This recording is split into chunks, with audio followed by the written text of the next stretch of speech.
Le Barça joue demain face au Real Betis, match comptant pour la 30e journée de Liga. Vivement que la Liga s'arrête et que le Barça soulève cette coupe-là. Oui! Mais avant le match de demain, à 20h du Cameroun, le Real jouera face à Valence à 15h. Ils vont essayer de mettre la pression sur nous. Mais je ne pense pas que ça va marcher parce que le Barça, désormais, est une grande équipe. Elle ne se compare plus aux équipes faibles telles que le Real. Voilà. Maintenant, parlons quand même de l'adversaire. Le Real joue demain à 15h face à Valence. Il est clair, étant donné que Valence est 29e du classement avec 31 points. Le Real est 2e avec 63 points. Il est logique que le Real gagne son match. Sauf si Valence s'entête et décide de jouer comme le Barça. Si s'entête et décide de jouer comme le Barça, le Real pourra perdre. Mais est-ce que le Real va accepter perdre? Je ne pense pas. Si le Valence joue comme le Barça, le Real va sortir une carte magique qui est l'arbitrage. Ils vont sortir l'arbitrage. Ils vont l'utiliser pour gagner comme toujours quand le match les dépasse. Voilà. Et sachant donc qu'ils vont sortir cette carte-là, on sait qu'ils vont gagner leur match. Point.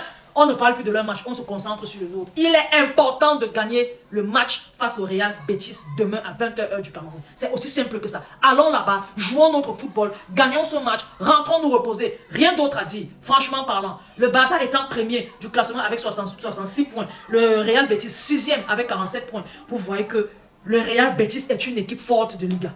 6e avec 47 points. C'est clair que le Real Betis est une équipe forte. Étant donné que le Real Betis est une équipe forte et le Barça le sait, le Barça va se comporter avec le Real Betis comme il se comporte généralement avec des équipes fortes. Prendre le match très au sérieux, jouer de façon propre, gagner à temps.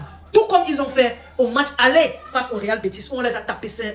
Voilà. Le Real Betis, l'adversaire du soir, est une équipe qui propose un beau football. Une équipe que j'aime voir jouer. Une équipe plutôt offensive. Sauf que défensivement parlant, c'est pas trop ça. Ils ont une défense très fébrile qui est très souvent percée par leurs adversaires. Et ils prennent beaucoup de buts. Ça se justifie rien que sur les 6 derniers matchs Barça-Real Betis. Il y a eu 5 victoires pour le Barça et un seul match nul. Les 5 victoires sont la dernière rencontre, Barça-Real Betis. 5-1, le Barça a gagné. Mais avant ça, il y a eu un 2-2. Juste après le 2-2, il y a eu un 4-2, 5-0, 4-0, 2-1. Vous comprenez que le Real Betis est une équipe très offensive, mais défensivement parlant, elle n'est pas posée.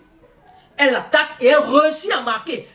Son attaque est efficace, vous voyez, elle a marqué 2 buts contre le Barça. Si on regarde face à d'autres équipes, ils ont marqué 2 buts. S'ils sont 6e de Liga en 29 journées, c'est que c'est une équipe qui propose un bon football, qui marque des buts et qui gagne des matchs. Donc, sachant ça, c'est d'accord, le Barça est préparé et sait comment travailler ces équipes fortes, telles que le Real Betis. Ça, c'est une fois de plus, vu à l'aller quand on les a tapés 5 buts à 0. Donc pour moi, je pense que si le Barça fait les choses normalement, le Barça va s'en sortir avec une bonne victoire à l'issue de ce match. C'est aussi simple que ça. Donc c'est à nous de bien faire les choses, d'être lucide, d'avoir un gardien très posé, bien comme il a l'habitude de faire. Et pourquoi pas conserver la cage inviolée et rentrer de là avec un clean sheet, avoir une défense très posée qui communique parfaitement avec son gardien et son milieu de terrain, avec un milieu de terrain affamé qui est là pour bouffer le milieu de terrain adverse avec ou sans ballon, dominer les mois, avec une attaque posée, efficace, chirurgicale et clinique. C'est tout ce qu'on attend de l'attaque. Si l'attaque fait ce qu'on demande, si elle est chirurgicale et clinique, je pense qu'avant la 70e minute, on aura plié le match, on aura 4 ou 5 buts déjà de marquer.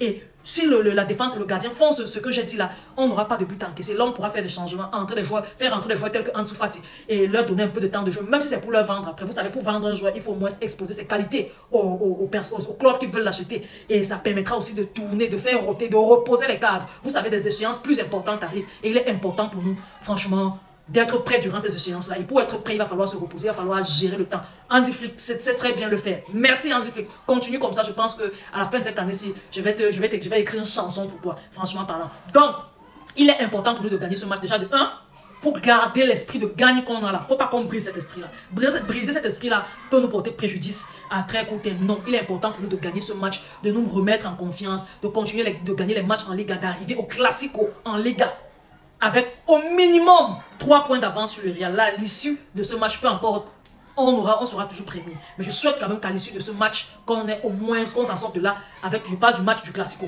qu'on ait au moins 1 point ou bien 3 points posés, comme on a l'habitude de faire face au Real Madrid. C'est aussi simple que ça. Donc pour moi, il est important de bien faire des choses, d'être lucide, de ne pas prendre l'adversaire de haut, de jouer le football qu'on a l'habitude de proposer et de se servir de nos armes et de nos armes telles que notre défense très posée, le hors-jeu qu'on met souvent en place, la mise en place du système hors-jeu qu'on a l'habitude de faire et aussi le milieu de terrain composé de Frenkie de Jong